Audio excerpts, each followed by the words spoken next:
Community service is to you all. I think I'll just give you some examples and what this could do for our community as a whole. These are a few examples of what it could be: either painting or building a house for somebody who's less fortunate, planting trees in our local parks or really anywhere in our community in order to help give like shade and homes to birds and other animals, picking up trash off the side of the roads or in the community in order to make it cleaner, or even just tutoring a kid that might be struggling in a class and might not be able to pass, and just helping them out. And these are a few more examples of things that you could do over your time at Centralia. And I think a way that we could help implement this into our school districts is by having the state of Missouri Department of Education require all public school students to complete 50 hours of community service during high school in order to qualify for graduation. And I think I'll be able to show this to you all through my three main points, which are academic improvement, how this will improve your life after school, and how this can affect the community as a whole. My first point will be the educational elements of this. My first is how this could improve us academically. Students who have engaged in community service often show better academic outcomes, and according to a report published in April 2022 by the Education Resources Information Center, educators have observed measurable academic improvements among students participating in service learning programs. These improvements include higher standardized test scores, better homework completion rates, and higher overall course grades. I believe the reason for this is because students would enjoy coming to school more because they're not always stuck in the classroom and they have the ability to go out and try new things. And this can also give us more skill development because volunteering would teach us essential life skills like leadership, communication, and even time management. Another thing that this would hopefully affect would be our life after high school. For example, early exposure to anybody from the ages of 12 to 18 has been able to show great improvements in their sense of civic duty and what they did after high school, and long-term participation, which is also that can lead, having them volunteer right now could lead to more continued community service throughout adulthood. And according to a study by National Center of Education Statistics, students who volunteered during high school were significantly more likely to continue volunteering afterward. Specifically, 54% of those who volunteered in high school continued to volunteer 2 years after graduation, compared to only 27% of those who did not participate in community service during high school.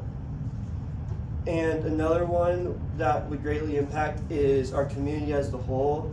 This could also be addressing local needs, like maybe doing what I said, like picking up trash off the side of the road, helping somebody build their house, or just planting trees in a local park could greatly help our society as a whole and make it a better place for everybody to live in. And us helping the community can lead to more community service being done. And according to a study by Montana State University Extension Service, youth volunteers between the ages of 12 and 18 contribute significantly to community improvement, with approximately 15.5 million young people donated 1.3 billion hours each year in the United States. This massive volunteer effort provides local communities with the manpower equivalent to tens of thousands of full-time workers, significantly benefiting public projects nationwide. This is one of the multiple things I think we need to do differently in our educational advancements as we keep on growing as a society. And I think today I have been able to show this to you all through my three main points, which were the improvements this could have on our academics, life after school, and how this would affect the community as a whole. And this could also greatly impact anything in our society. And I think as a whole, if we invest in the students now, it will lead to a community and schools that will be better in the future. And if we invest in them right now, they will continue to keep on doing better and better things as life goes on, and we will see great improvements in our schools nationwide.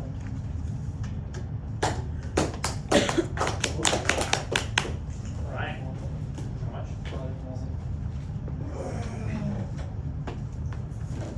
I've done my slides up. Please. Where's your mouse?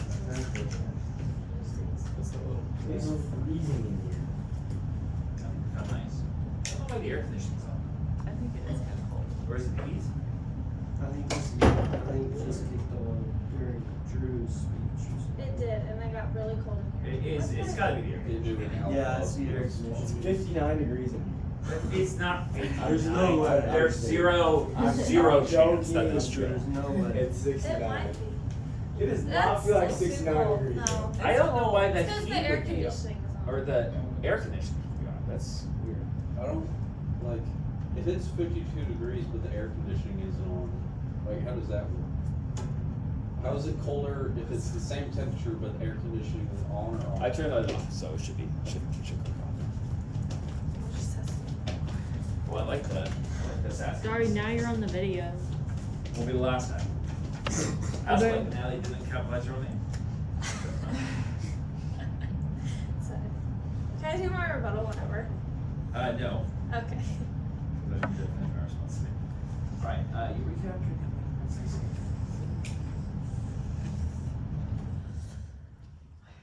There we go. No, it's quiet. Hopefully that helps you. Alright, okay. Never been so cold in my life. That's got, that's not true. Definitely top five.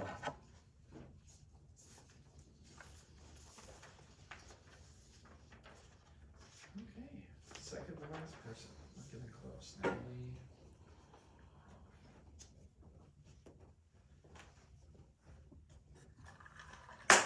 Whenever you're ready, I'm ready whenever.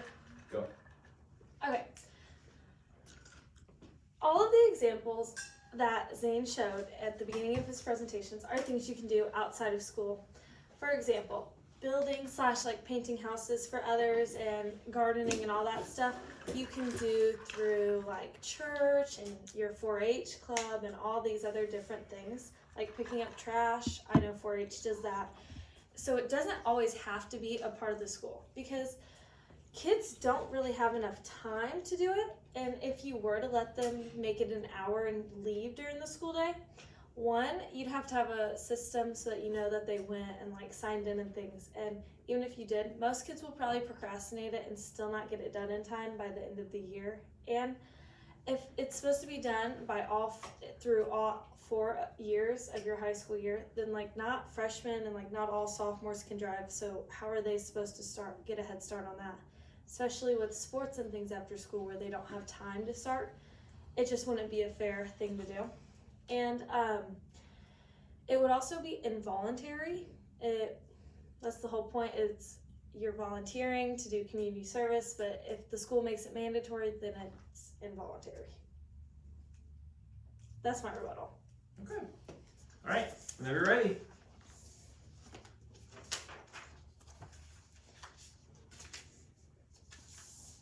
I got my paper on my stuff. Take your time. Okay. Are you ready? Mhm. Okay. Has anyone here ever done any sort of community service? Well, I have. I, Natalie Krupp, am going to tell you why I believe students should not need 50 hours of community service in order to graduate high school. My 3 main points are students don't have enough time in their schedule to do 50 hours of community service, and if the school's making us do it, then it'll be involuntary, and that defeats the purpose of volunteering.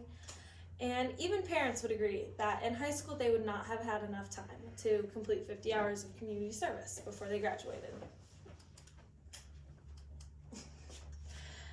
Community service is very time consuming. I've done a lot of community service in my these past few years, and it can be very time consuming. And students have sports until like 5:30 or 6, and sports aren't going to change the time they get out of practice just so you could go do community service. And a lot of kids have a lot of homework to do, especially the older you get and the harder classes you take. And so then no homework would get done if you're spending all your time at community service, and then you'd have a bunch of missing assignments.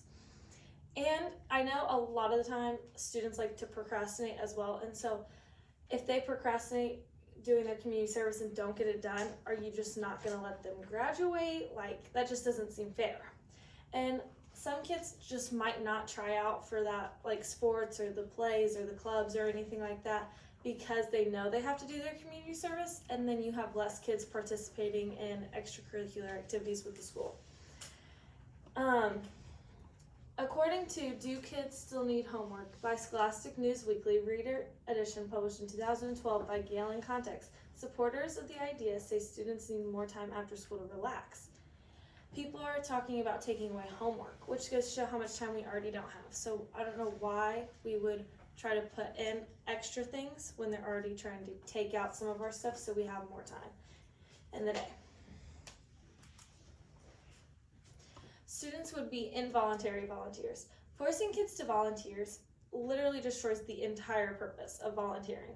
According to Current Events, a weekly readers publication, Involuntary Volunteers, published by Gale in Context in 1996, Students Not Slaves.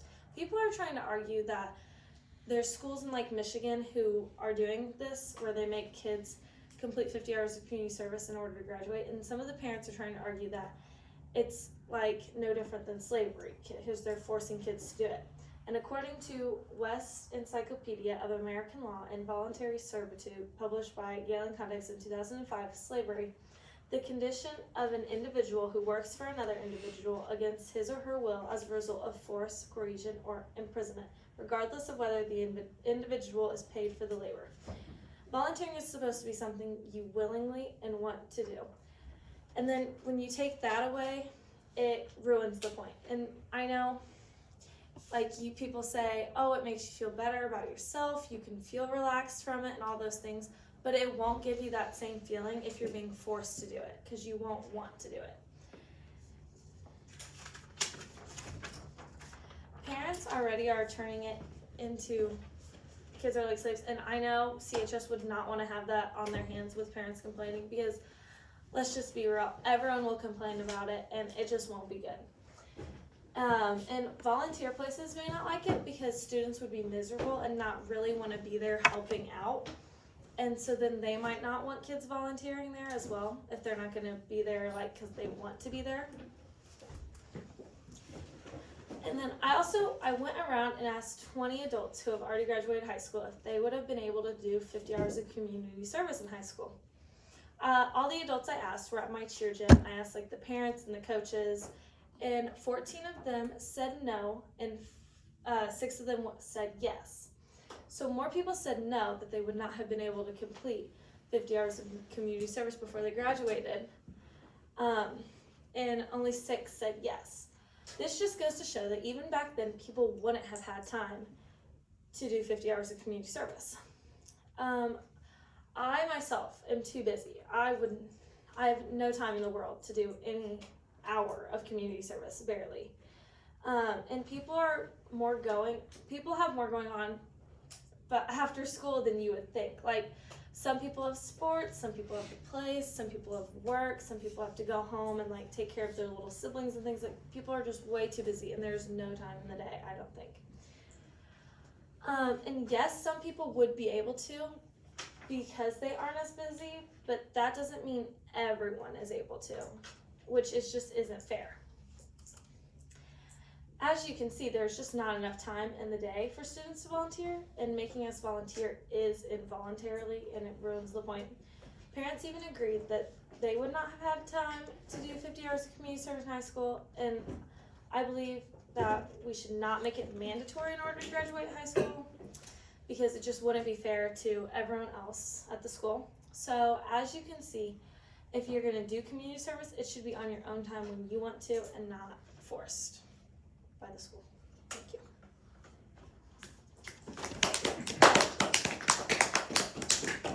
Zane, you ready? Yeah.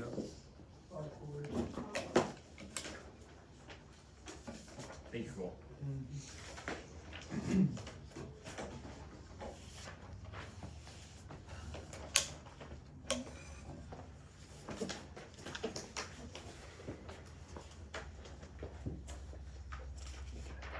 The negative side just said a lot about how mandatory community service takes away our freedom and can even make volunteering feel forced. They even went to as far as called it slavery or forced labor.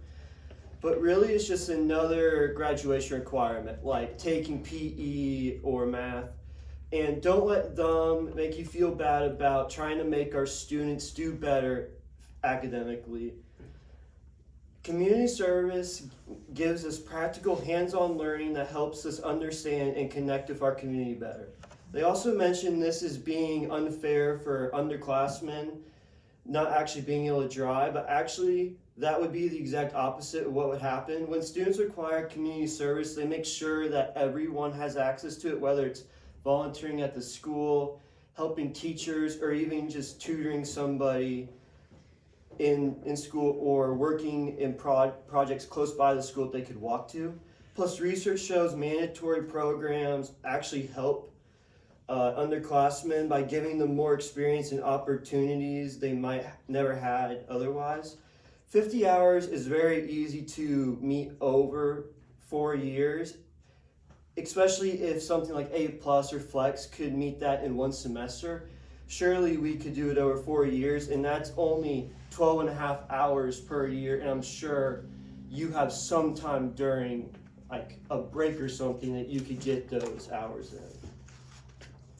And sure, there might be some things to figure out, like how to track the hours, setting up projects, but lots of other states have already figured this out.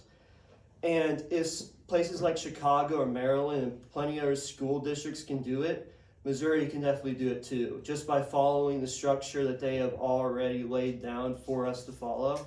Lastly, the negative argued this would lead to students doing meaningless tasks or even just getting distracted. But I think if we implement this, teachers and staff will guide us towards actual meaningful things like tutoring the young, helping food banks, or even environmental work.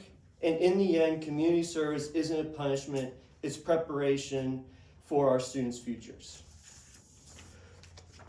All right.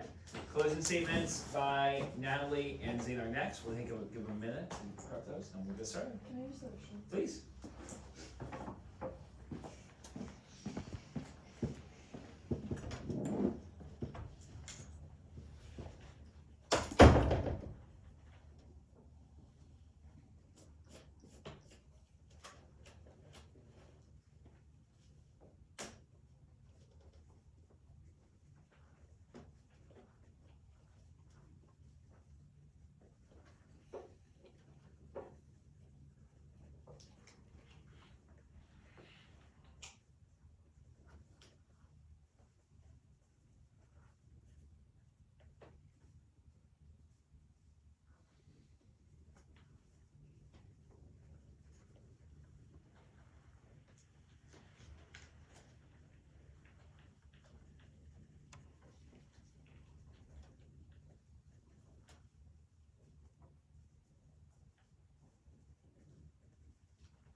we good?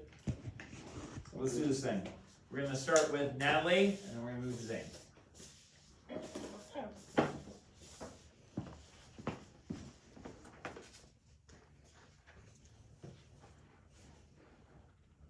Do you want me to just start whenever? Yeah, I'm good to go. But I guess we can wait for Rachel, or Becky. Abby, we could come take a seat. No, I don't want to. Becca, come take a seat. There it is. Nailed it. First try. Whenever you're ready. Okay, students' grades should definitely come first, always. It sounds like my opponent thinks volunteering should be put over school and kids' grades, and I think that is wrong because our grades are most important. I also think that kids don't need to volunteer in order to get social skills because they can get those skills from being in the school musical, the plays, clubs, sports, like all sorts of things. Volunteering doesn't get you that opportunity, other things do too. And so I think it's just our time is most important because as that video we watched in class that one time about sleep, kids need so much hours of sleep, and if you have all these things going on, you won't be able to get that, and then we'll be like zombies at school, and that's not okay. And so I think it's also important to, if students want to volunteer, then they should want to do it. It shouldn't be mandatory because then again, it defeats the purpose of it, and they really won't want to be there then. And yeah, thank you. All right, very good. Zane.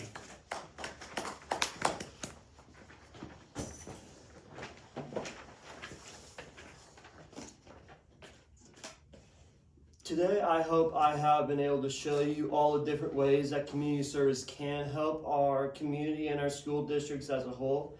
Whether it's the educational advancements this could have in our school system, or how this could even affect the whole community, and even just the impact it would have on our lives in the future and as it would now, due to all the skills and everything that we could develop during it. Just like what Natalie just said, between all the plays and stuff, we could develop even more skills through this community service. And like I said earlier, this is just another investment into these students' futures, like all the ones that we've already made through these years. And I hope this is another simple one that we can implement into our schools in the future.